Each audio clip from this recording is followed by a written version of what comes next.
Welcome to our continuing series, Questions and Answers for a World in Crisis. Rebirth, Part 2, From the Mother. In rebirth, it is not the external being, that which is formed by parents, environment, and circumstances, the mental, the vital, and the physical, that is born again. It is only the psychic being that passes from body to body. Logically, then, neither the mental nor the vital being can remember past lives or recognize itself in the character or mode of life of this or that person. The psychic being alone can remember. And it is by becoming conscious of our psychic being that we can have, at the same time, exact impressions about our past lives. Besides, it is much more important for us to fix our attention upon what we want to become than upon what we have been. 2nd of April, 1935. Question: is a soul which is conscious of you reborn immediately after its departure, or does it have to wait long? Mother: every fully conscious and developed psychic being is free to choose what its next life will be and when that life will take place. Question: does this soul come to the ashram after its birth to accomplish your divine mission? Mother: that is its usual choice when it reincarnates immediately. Question: is this soul capable of choosing its birth and enjoying the happiness of the ashram life? Mother: if it is fully developed, it is capable of doing so.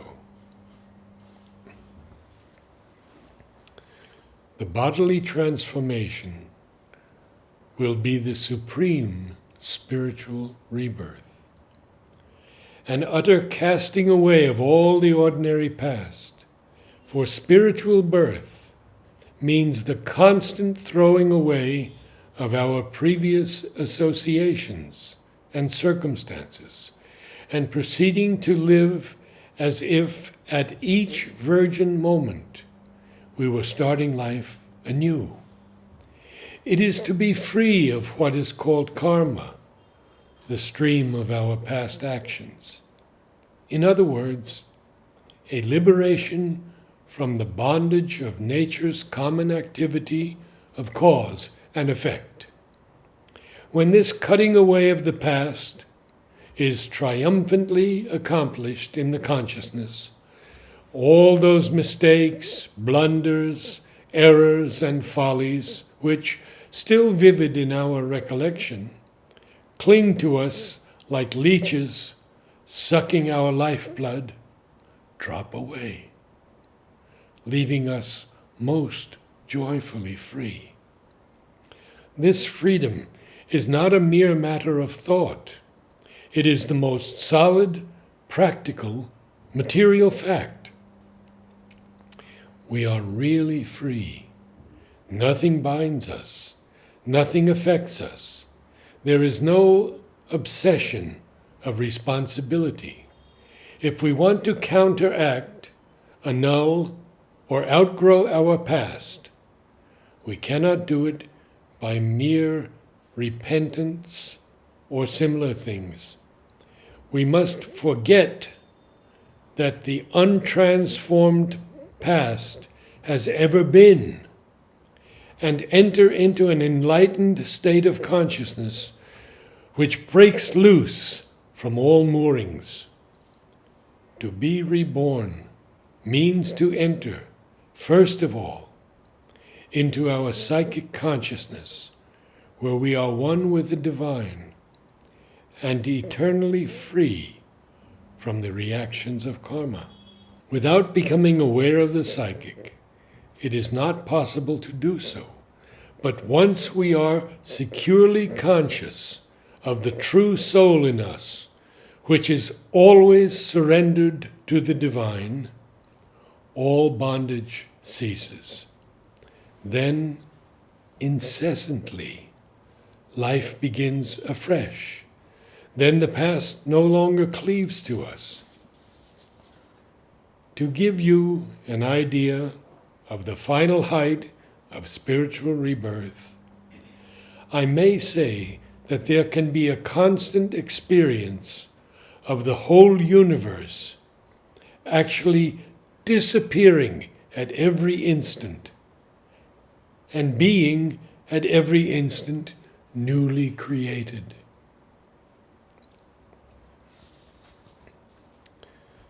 As to rebirth, it must be confessed that no rule holds good for all cases. Some people are reborn almost immediately. It most often happens with parents that a part of them gets assimilated into their children, if the latter are very much attached to them. Some people, however, take centuries and even thousands of years to be reincarnated. They wait for the necessary conditions to mature, which will provide them with a suitable milieu. If one is yogically conscious, he can actually prepare the body of his next birth. Before the body is born, he shapes and molds it, so that it is he who is the true maker of it, while the parents of the new child are only the adventitious, purely physical agents.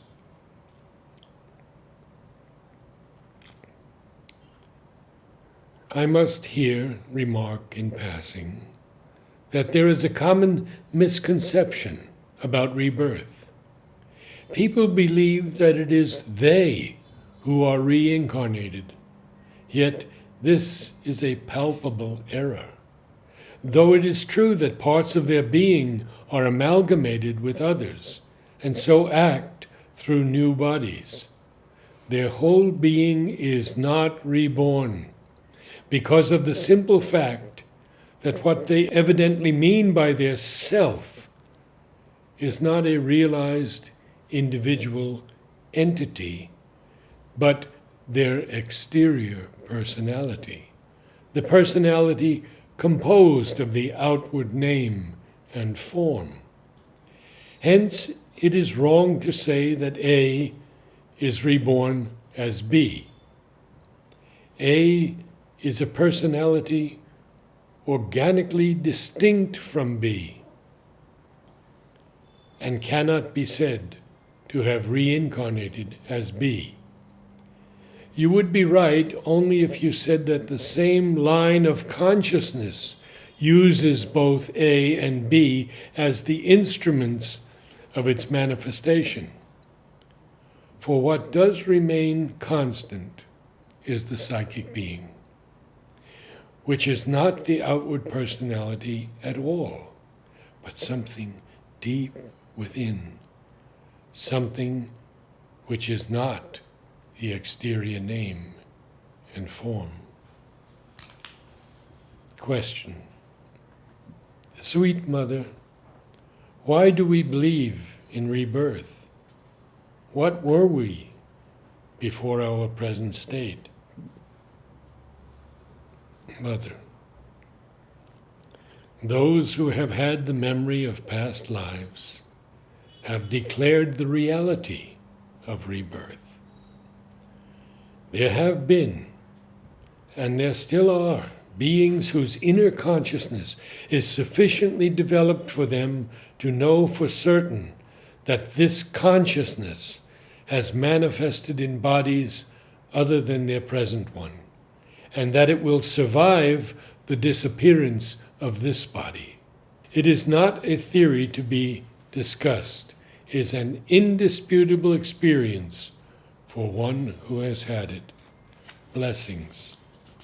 5th November, 1969. There comes a time when the being is fully developed, fully individualized, fully master of itself and its destiny. When this being, or one of these psychic beings, has reached that stage and takes birth in a human being, that makes a very great difference. The human being, so to say, is born free. He is not tied to circumstances, to surroundings, to his origin and atavism, like ordinary people. He comes into the world with the purpose of doing something, with a work to carry out, a mission to fulfill.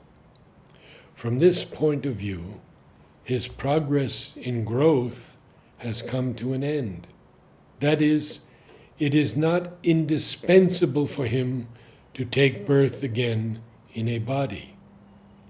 Till then, rebirth is a necessity, for it is through rebirth that he grows. It is in the physical life and in a physical body that he gradually develops and becomes a fully conscious being. But once he is fully formed, he is free, in this sense that he can take birth or not, at will. So there, one kind of progress stops.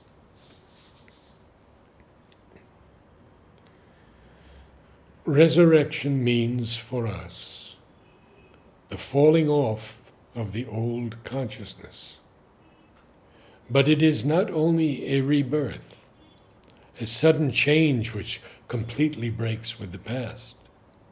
There is a certain continuity in it between dying to your old self, your low exterior nature, and starting quite anew. In the experience of resurrection, the movement of discarding the old being is closely connected with that of the rising up from it of the new consciousness and the new strength, so that from what is thrown off, the best can unite in a new creation with what has succeeded.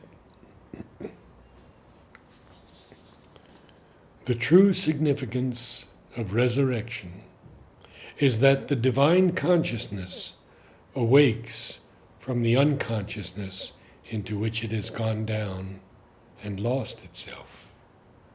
The divine consciousness becomes once more aware of itself, in spite of its descent into the world of death, night, and obscurity. That world of obscurity is darker even than our physical night. If you came up after plunging into it, you would actually find the most impenetrable night clear. Just as returning from the true light of the divine consciousness, the supramental light without obscurity, you would find the physical sun black. But even in the depths of that supreme darkness, the supreme light is hidden. Let that light and that consciousness awaken in you. Let there be the great resurrection.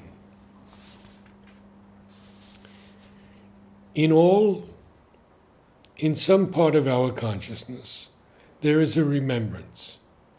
But this is a dangerous subject, because the human mind is too fond of romance. As soon as it comes to know something of the truth of rebirth, it wants to build up beautiful stories around it. Many people would tell you wonderful tales of how the world was built and how it will proceed in the future, how and where you were born in the past and what you will be hereafter, the lives you have lived and the lives you will still live. All this has nothing to do with spiritual life. The true remembrance of past births may indeed be part of an integral knowledge, but it cannot be got by that way of imaginative fancies.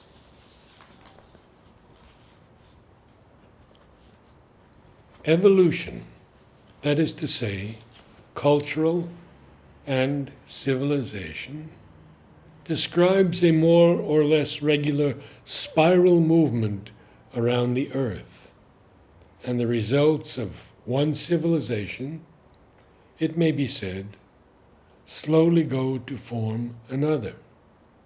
Then, when the total development is harmonious, this creates simultaneously the field of action and the actors, in the sense that at the time of the great artistic periods, all the conditions were favorable to the development of art.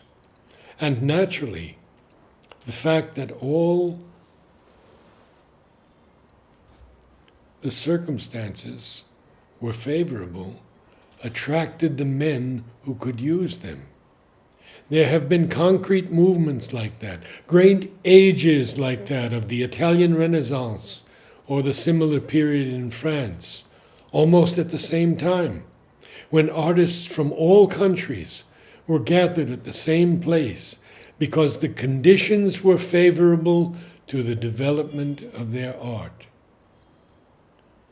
This is one of the reasons, so to say, external reason, for the formation of civilizations. There is another. This is that, from an occult point of view, it is always the same forces and same beings which incarnate during all the ages of artistic beauty upon earth, and that, according to occultists, there are cycles of rebirth. Beings return, group themselves through affinity at the time of birth, so it happens that regularly almost all come together for a similar action.